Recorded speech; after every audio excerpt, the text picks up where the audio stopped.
మంచిర్యాల జిల్లాలోని నిరుద్యోగ యువతకు పోలీస్ ఉద్యోగాల సాధనలో అండగా నిలిచేందుకు మంచిర్యాల పోలీసులు మరో కీలక కార్యక్రమానికి శ్రీకారం చుట్టారు. ఎస్ఐ, కానిస్టేబుల్ ఉద్యోగాలకు సిద్ధమవుతున్న అభ్యర్థులకు ఉచిత శిక్షణ అందించేందుకు ఏర్పాటు చేసిన నిపుణ ఉచిత ఎస్ఐ, కానిస్టేబుల్ శిక్షణ కేంద్రాన్ని రామగుండం పోలీస్ కమిషనర్ అంబర్ కిషోర్ జా మంచిర్యాల జిల్లా కలెక్టర్ కుమార్ దీపక్ ప్రారంభించారు. ఈ సందర్భంగా అధికారులు శిక్షణ కేంద్రంలోని వసతులు, ఏర్పాట్లను పరిశీలించారు. పోలీస్ నియామక పరీక్షలకు సిద్ధమవుతున్న అభ్యర్థులకు నాణ్యమైన శిక్షణతో పాటు సరైన మార్గదర్శకత్వం అందించడమే కేంద్రం ప్రధాన ఉద్దేశమని తెలిపారు. ఎస్ఐ, కానిస్టేబుల్ నియామక పరీక్షల్లో అభ్యర్థులు మెరుగైన ఫలితాలు సాధించేలా నిపుణుల ఆధ్వర్యంలో శిక్షణ ఇవ్వనున్నట్లు పేర్కొన్నారు. రాత పరీక్షతో పాటు శారీరక దారుఢ్య పరీక్షలకు కూడా అభ్యర్థులను సమగ్రంగా సన్నద్ధం చేయనున్నట్లు తెలిపారు. ముఖ్యంగా పేద, మధ్యతరగతి కుటుంబాలకు చెందిన యువతకు ఈ ఉచిత శిక్షణ కేంద్రం ఎంతో ఉపయోగకరంగా ఉంటుందని అధికారులు పేర్కొన్నారు.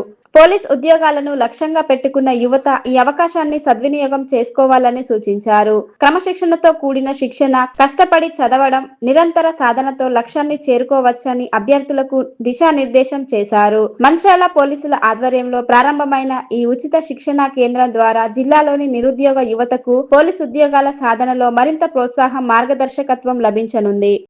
దీపక్ కుమార్ గారు మీ యొక్క భవిష్యత్తును అక్కడ చెట్లలో కోచింగ్ మీరు ఎలా చదవాలని కూడా ఒక మాట చెప్పేస్తారు. ఒక ఇంట్లో ఆ ఇంట్లో పెరిగినటువంటి ఆ పెద్ద కూడా చదివినా అందుకే నేను ఆఫీసర్ అయినా అంటాడు. ఇంపార్టెంట్ కీలకమైన పాత్రం ఆ డిసిప్లిన్ మెయింటైన్ చేయాలి.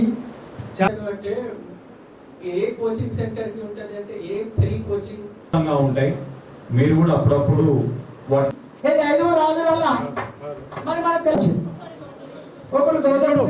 తెలంగాణ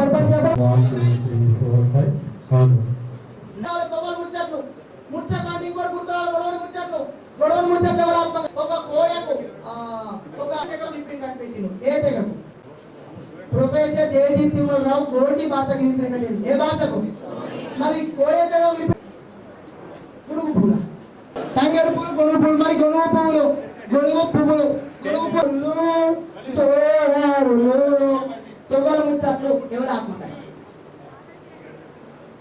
తొవ్వల మళ్ళీ ఒకసారి ఆ బోనాల పండుగ తంతు మొత్తాన్ని బోనాల పండుగ జరుగుతుందా? ఇప్పుడు శ్రావణ బోనం కూడా పోతారు. శ్రావణ బోనం అంటే ఏంటి అసలు అర్థం? మనకు బువ్వ, మరి దేవుళ్ళకైతే నైవేద్యం, మరి యువర్ ఒపీనియన్ ప్రపంచంలోనే లేదా మీ దృష్టిలో ఈ రాజు good morning, good evening, good afternoon మధ్యలో ఎందుకండి? మధ్యలో ఎందుకు? సాయంత్రం ఎందుకండి? ఆల్వేస్ మన district administration and police administration ఆధ్వర్యంలో ఎస్ఐ సంబంధించిన అండ్ కానిస్టేబుల్ సంబంధించిన ఎగ్జామ్కి కోచింగ్ ఏర్పాటు చేయడం జరిగింది. సో దానికి సంబంధించిన ఫ్యాకల్టీ అందరూ కూడా మన రెప్యూటెడ్ ఫ్యాకల్టీ కూడా తీసుకువస్తున్నాము. అన్ని రకాల ఫెసిలిటీ ప్రొవైడ్ చేస్తాము. దాంతోపాటు లాస్ట్ టైం రిక్రూట్ అయిన ఆర్ యంగ్ ఎవరైనా ఉన్నారో వాళ్ళు కూడా ఎట్లా సక్సెస్ స్టోరీ లాగా ఆర్ సంథింగ్ అట్లా చెప్పుకొని కరెక్ట్ లైన్లో ఉంటే ఒక డిసిప్లిన్, అంటే police department known for discipline. So ఇవన్నీ ప్రిపరేషన్ చేస్తే ఒక మంచి డిసిప్లిన్ వస్తుంది అండ్ వాళ్ళకి మంచి సక్సెస్ లైఫ్లో వస్తుంది. ఆ ఆలోచనతోటి మనం ఏర్పాటు చేసాము. సో దాదాపు 300 పైగా ఇప్పుడే ఎన్రోల్ అయ్యారు. మన టార్గెట్ ఎవరైనా వస్తారు అంటే దానికి అడ్జస్ట్ చేయడానికి ట్రయింగ్ అండ్ ఖచ్చితంగా ఈ కోచింగ్ సెంటర్ నుంచి మ్యాక్సిమం సెలెక్షన్ అవుతుంది. దాని వరకు మనం ప్రయత్నం చేస్తాం. Thank you. రామగుండం పోలీస్ ద్వారా ఈ మంచిర్యాల డిస్ట్రిక్ట్లో డిస్ట్రిక్ట్ కలెక్టర్ గారితో సౌకర్యంతో ఒక పోలీస్ SIPC ట్రైనింగ్ క్యాంప్ పెట్టడం జరిగింది. ఈ రిక్రూట్మెంట్ ఎగ్జామ్ ఆల్రెడీ ఇవ్వడం జరిగింది, ఎగ్జామ్ ఉంది. సో ఆ ఎగ్జామ్కి ప్రిపరేషన్ కోసం మేము నిరుద్యోగుల యూత్ కోసం ఈ ప్రోగ్రాం పెట్టుకుంటున్నాము. ఈ ప్రోగ్రాంలో మేము మంచి ఫ్యాకల్టీ పిలిపించి మనము కూడా పోలీస్ ఆఫీసర్స్ ఎవరికి మంచి టీచింగ్ స్కిల్ ఉంది, కానిస్టేబుల్ లాస్ట్ టైం సెలెక్ట్ అయిన వాళ్ళు, హై ర్యాంక్తో సెలెక్ట్ అయిన వాళ్ళు కూడా సెలెక్ట్ చేసి ఇక్కడ పంపిస్తాము. కలెక్టర్ గారు ద్వారా ఇవ్వడం, అన్ని ఫెసిలిటీస్, ఫుడ్ కూడా ఇక్కడ అరేంజ్ చేయడం జరిగింది. స్టడీ మెటీరియల్ కూడా భవిష్యత్తులో మనం ప్రొవైడ్ చేస్తాము, అట్లా కలెక్టర్ గారు చెప్పారు. సో అన్నీ కలిపి మనము డెఫినెట్లీ మంచిర్యాల జిల్లాకి ఒక మంచి సక్సెస్ ఇన్ రిక్రూట్మెంట్లో ఇప్పిస్తాము. అది ఉద్దేశంతో ఈరోజు ఈ ప్రోగ్రామ్ ఆర్గనైజ్ చేయడం జరిగింది. ఇప్పుడు 300+ ఆల్రెడీ రిజిస్టర్ అయి ఉన్నారు. మీరు చూస్తున్నారా, చాలామంది అమ్మాయి కూడా ఉన్నారు. సో వాళ్ళందరికీ అన్ని విధంగా సౌకర్యం ప్రొవైడ్ చేస్తాము. భవిష్యత్తులో ఎవరు వచ్చినా మళ్ళీ కొత్త బ్యాచ్ పెట్టుకోవడానికి కూడా మనము సిద్ధంగా ఉన్నాము. థ్యాంక్ యూ అనండి. మంచిర్యాల జిల్లా కేంద్రంలోని ప్రభుత్వ ఆసుపత్రిని బీజేపీ రాష్ట్ర ఉపాధ్యక్షుడు వెర్రబల్లి రఘునాథ్ సందర్శించారు. ఈ సందర్భంగా ఆసుపత్రిలోని వివిధ విభాగాలను పరిశీలించి రోగులకు అందుతున్న వైద్య సేవలు, మౌలిక వసతులపై ఆరా తీశారు. అనంతరం వెర్రబల్లి రఘునాథ్ మాట్లాడుతూ ప్రభుత్వ ఆసుపత్రిలో రోగులకు కనీస సౌకర్యాలు కూడా సరిగ్గా అందడం లేదని ఆరోపించారు. పేద, మధ్యతరగతి కుటుంబాలకు చెందిన ప్రజలు ఎక్కువగా ఆధారపడే ప్రభుత్వ ఆసుపత్రిలో మెరుగైన వైద్య సేవలు అందించాల్సిన బాధ్యత ప్రభుత్వంపై ఉందన్నారు. అయితే సౌకర్యాల కొరత కారణంగా రోగులు ఇబ్బందులు ఎదుర్కొంటున్నారని పేర్కొన్నారు. ఆసుపత్రిలో అవసరమైన మేరకు వైద్యులు, వైద్య సిబ్బందిని నియమించాలని, మందులు, వైద్య పరికరాలు అందుబాటులో ఉంచాలని డిమాండ్ చేశారు. అలాగే పారిశుద్ధ్య నిర్వహణపై ప్రత్యేక దృష్టి సారించి రోగులకు మెరుగైన మౌలిక సదుపాయాలు కల్పించాలని ప్రభుత్వాన్ని కోరారు. ప్రభుత్వ ఆసుపత్రికి వచ్చే ప్రతి రోగికి నాణ్యమైన వైద్యం, అవసరమైన సౌకర్యాలు అందేలా అధికారులు, ప్రభుత్వం తక్షణ చర్యలు చేపట్టాలని రఘునాథ్ వెర్రబెల్లి సూచించారు. రోగులకు ఇబ్బందులు లేకుండా ఆసుపత్రిలో అన్ని సదుపాయాలు కల్పించే వరకు సమస్యలను ప్రభుత్వం దృష్టికి తీసుకెళ్లి పరిష్కారం కోసం కృషి చేస్తామని స్పష్టం చేశారు.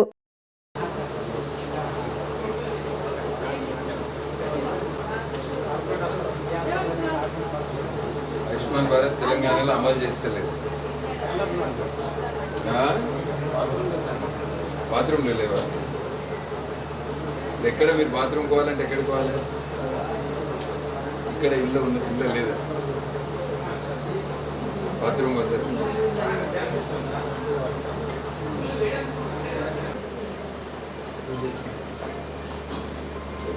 ఉన్నది కదా, క్లోజ్ చేశారు.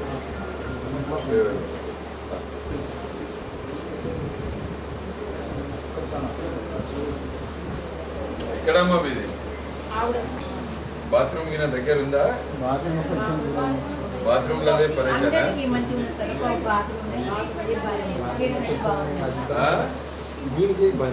బాత్రూమ్ చూసుకుంటే మంచిగా చూసుకుంటారు. నర్సులు పాపం కష్టపడతారు. మంచి సహకారం మంచి సంతోషమే. మనం కూడా ఆలోచించుకుని వాళ్ళని కూడా అనరాదు. అంత మంచిగా చూస్తాను.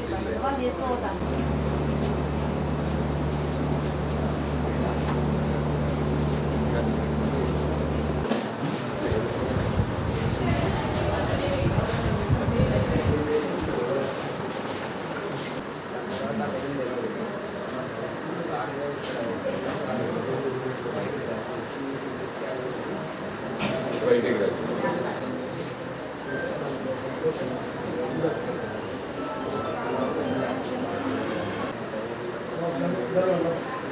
ఏమన్నారు మరి డాక్టర్ రిపోర్ట్ తీసుకుని?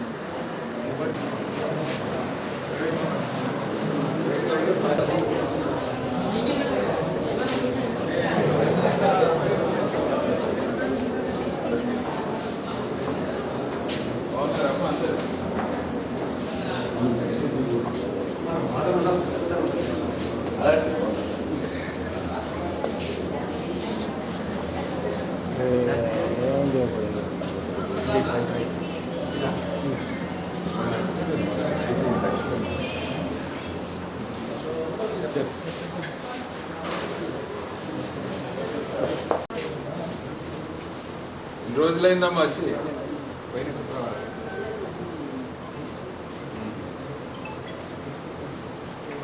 ఉన్నది ఇక్కడ పరిస్థితి. ఏది లేదు ఇంకో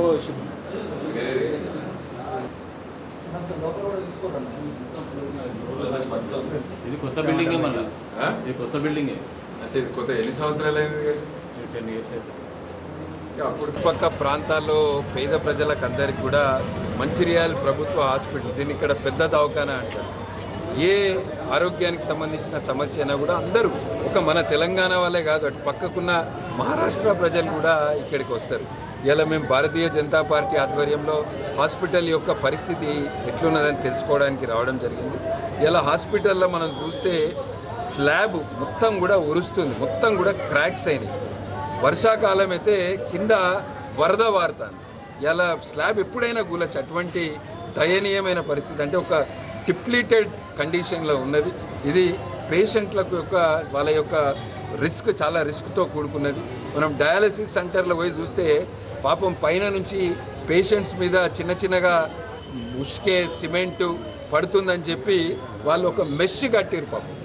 ఇది ఇవాళ మన మంచిర్యాల ప్రభుత్వ హాస్పిటల్లో ఉన్న పరిస్థితి. పాత బ్లాక్ అంతే, కొత్తగా కట్టిన బ్లాక్లో కూడా అదే పరిస్థితి ఉన్నది. ఎప్పుడైనా కూడా సీలింగ్ కూలే పరిస్థితి ఉన్నది. రెండోది వర్షాకాలము, మొత్తం కింద వరదలు వారుతాయి.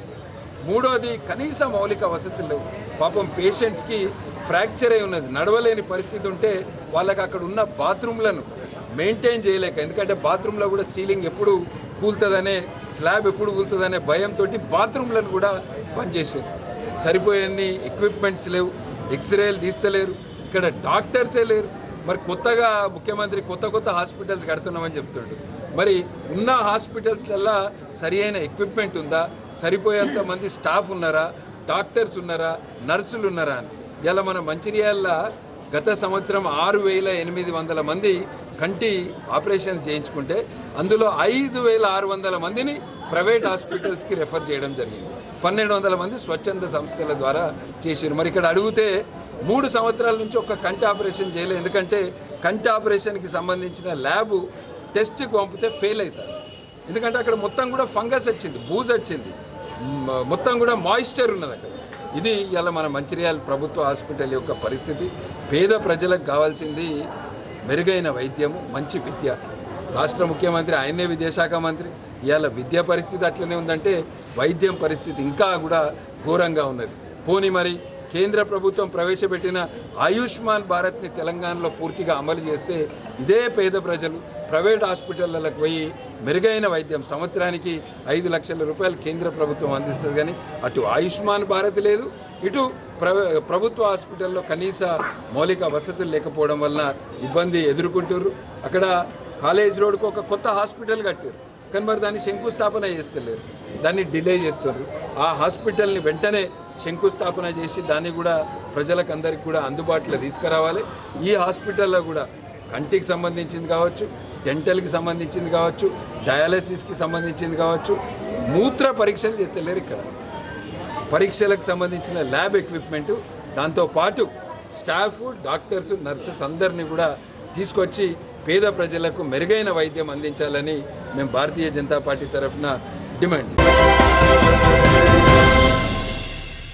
ప్రభుత్వ ఉద్యోగులు ఎదుర్కొంటున్న సమస్యలను, పెండింగ్ లో ఉన్న ఆర్థిక ప్రయోజనాలను ప్రభుత్వం తక్షణమే పరిష్కరించాలని డిమాండ్ చేస్తూ టీజీఈ జేఏసీ ఆధ్వర్యంలో ఈ నెల 27న కలెక్టరేట్ కార్యాలయం ఎదుట నిర్వహించనున్న మహాధర్నాకు ప్రతి ఒక్క ప్రభుత్వ ఉద్యోగి తరలి రావాలని జేఏసీ జిల్లా అధ్యక్షుడు గడియారం శ్రీహరి పిలుపునిచ్చారు. ఈ సందర్భంగా ఆయన మాట్లాడుతూ ప్రభుత్వ ఉద్యోగులు చాలా కాలంగా ఎదుర్కొంటున్న సమస్యలను ప్రభుత్వం సానుకూలంగా పరిశీలించి పరిష్కరించాలని కోరారు. ఉద్యోగులకు రావాల్సిన పెండింగ్ ఆర్థిక ప్రయోజనాలను వెంటనే విడుదల చేయడంతో పాటు ఇతర సమస్యలపై ప్రభుత్వం ఉద్యోగ సంఘాలతో చర్చలు జరిపి తక్షణ పరిష్కారం చూపాలని డిమాండ్ చేశారు. ఉద్యోగుల సమస్యల పరిష్కారం కోసం నిర్వహించనున్న మహాధర్నాలో ప్రతి ఉద్యోగి భాగస్వామ్యమై కార్యక్రమాన్ని విజయవంతం చేయాలని శ్రీహరి కోరారు. ప్రభుత్వం సానుకూలంగా స్పందించి సమస్యలను పరిష్కరించకపోతే రానున్న రోజుల్లో మరిన్ని ఉద్యమ కార్యక్రమాలు చేపడతామని ఆయన హెచ్చరించారు. టీజీజేఏసీ రాష్ట్ర కమిటీ ఇచ్చిన పిలుపు ప్రకారం మన యొక్క హక్కుల సాధించుకోవడం కోసం, ప్రభుత్వం ముందు మన యొక్క ఉద్యోగుల సత్తా చాటడం కోసం ఏదైతే 27వ తారీఖు ఆగస్టు 2026 రోజు ప్రతి జిల్లా కలెక్టరేట్లో మహాధర్నా కార్యక్రమాన్ని చేపట్టమని చెప్పిండ్రు. అదేవిధంగా 1వ తారీఖు రోజు పెన్షన్ విద్రోహ దినంగా కూడా ధర్నా కార్యక్రమాన్ని చేపట్టమని చెప్పిండ్రు. ఈ 2 కార్యక్రమాలు చేపట్టినాక కూడా ప్రభుత్వం దిగి రాకపోతే సెప్టెంబర్ 10వ తారీఖు రోజున మహాధర్నా హైదరాబాదు రాజధానిలో తీసుకోవడం జరిగింది. కావున అవుట్ సోర్సింగ్ ఉద్యోగి నుంచి మొదలు పెడితే, అటెండర్ నుంచి మొదలు పెడితే జిల్లా అధికారి వరకు ప్రతి ఒక్కరు కూడా ఈ యొక్క జేఏసీలో భాగస్వామ్యమే. కాబట్టి ప్రతి ఒక్క ఉద్యోగి కూడా తన వంతు బాధ్యతగా ప్రతి ప్రాథమిక సభ్యుడు సెలవు పత్రం పెట్టేసి రేపు జరగబోయే ధర్నా కార్యక్రమంలో ఉదయం 10 గంటల నుంచి 2 గంటల వరకు ఐడిఓసి దగ్గర జరిగే ధర్నా కార్యక్రమంలో ప్రతి ఉద్యోగి కనిపించాలి. మన యొక్క హక్కుల కోసం మనమే పోరాడాలి. మన హక్కుల కోసం వేరే ఎవరు పోరాడరు. కాబట్టి ప్రతి ప్రాథమిక ఉద్యోగి కూడా తన వంతు బాధ్యతగా ఈ యొక్క ఉద్యమంలో నేను ముందుంటాను అంటే నేను ముందుంటాను అనే విధంగా మనకు దాదాపు మంచిర్యాల జిల్లాలో 5,000 పైచిలకు ఉద్యోగులు అందరూ కూడా ఉద్యోగులు, ఉపాధ్యాయులు, కార్మికులు, పెన్షనర్లు ప్రతి ఒక్కరు కూడా రేపు ఏ దారి చూసినా ఉద్యోగుల దారి కలెక్టరేట్ వైపు అనే విధంగా ప్రతి ఒక్కరు కూడా రేపు అక్కడికి రావాల్సిందిగా పిలుపునిస్తున్నాను. దీంట్లో మన ఒక ముఖ్య ఉద్దేశం ఏంటంటే 51%కు తగ్గకుండా పీఆర్సీని వెంటనే అమలు చేయాలని, అదేవిధంగా పెండింగ్ 6 డిఏలను కూడా వెంటనే రిలీజ్ చేయాలని, ఈహెచ్ఎస్ కార్డులను కూడా పూర్తి సమర్థవంతంగా లిమిటేషన్ అనేది లేకుండా ఒక ఉద్యోగికి ఆపద వస్తే 10 లక్షల రూపాయలైనా కూడా ప్రభుత్వమే భరించే విధంగా ఆ యొక్క ఉద్యోగ హెల్త్ కార్డును రూపుదిద్దించి మనకు ఇవ్వాలని చెప్పి, అదేవిధంగా సిపిఎస్ను రద్దు చేసి పాత పెన్షన్ విధానాన్ని కూడా అమలు చేయాలని చెప్పి, అదేవిధంగా మన ఉద్యోగులందరికీ బకాయి ఉన్న ప్రభుత్వం నుంచి దాదాపు 12,000 కోట్ల బకాయిలు ఉన్నాయి. ఆ బకాయిలను కూడా ఒకేసారి చెల్లించాలి. లేని ఎడల నెలకు 2,000 కోట్లతోటి 6 నెలల లోపల మన యొక్క 12,000 కోట్ల బకాయిలను కూడా చెల్లించాలి. అదేవిధంగా ఉపాధ్యాయుల విస్తరణకు వస్తే జీవో నెంబర్ 25, జీవో నెంబర్ 90లు కూడా సవరణ చేయాలని చెప్పేసి ఈ యొక్క ఉద్యమాన్ని మనం తీసుకున్నాం. కాబట్టి అవుట్సోర్సింగ్ ఉద్యోగి అటెండర్ నుంచి మొదలు పెడితే జిల్లా అధికారి వరకు అందరూ ఉద్యోగులు, అందరూ ఉపాధ్యాయులు, కార్మికులు, పెన్షనర్లు ప్రతి ఒక్కరు కూడా రేపు ఎటు వెళ్తున్నామంటే చెలో కలెక్టరేట్ అనే విధంగా మన మంచిర్యాల జిల్లాలో తీసుకున్న ఉద్యమాన్ని ముందుకు తీసుకెళ్లాలని చెప్పి మరొకసారి టీజీ జేఏసీ మంచిర్యాల జిల్లా తరపున ప్రతి ఒక్క ఉద్యోగిని పేరు పేరున వేడుకుంటున్నాను. కాబట్టి మన యొక్క ఉద్యోగుల సత్తా చూపెడితేనే మన రాష్ట్ర కమిటీని మన ప్రభుత్వం పిలిచి చర్చలకు పిలిచి మన యొక్క హక్కులు వచ్చే విధంగా ఉంటుంది. కాబట్టి ప్రతి ఒక్క ఉద్యోగి తన వంతు బాధ్యతగా ఖచ్చితంగా రేపు జరిగే ధర్నాను విజయవంతం చేయాలని చెప్పేసి ఈ మీడియా ద్వారా ప్రతి ఒక్క ఉద్యోగిని నేను కోరుకుంటున్నాను. కావున అందరూ కూడా దీంట్లో పాల్గొని విజయవంతం చేయాలి. ఉద్యోగ, ఉపాధ్యాయ, కార్మిక, పెన్షనర్ల ఐక్యత వర్ధిల్లాలి.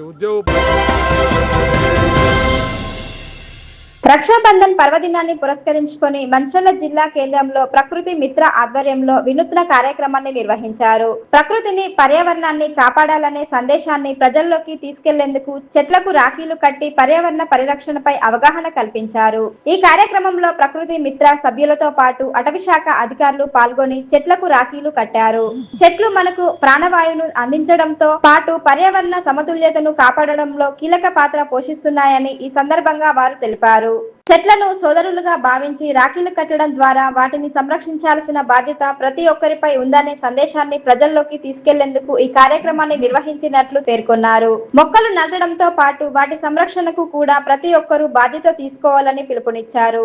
ప్రకృతిని కాపాడితేనే భవిష్యత్ తరాలకు ఆరోగ్యకరమైన, ఆహ్లాదకరమైన వాతావరణాన్ని అందించగలమని నిర్వాహకులు తెలిపారు. పర్యావరణ పరిరక్షణను ప్రతి ఒక్కరూ తమ బాధ్యతగా భావించి మొక్కలను సంరక్షించాలని సూచించారు. చెట్లకు రాఖీలు కడుతూ ప్రకృతితో మానవ బంధాన్ని చాటిన ఈ కార్యక్రమం స్థానికులను ఆకట్టుకుంది. ఈ సందర్భంగా ప్రకృతిని, మొక్కలను కాపాడుతామని పాల్గొన్న వారు ప్రతిజ్ఞ చేశారు.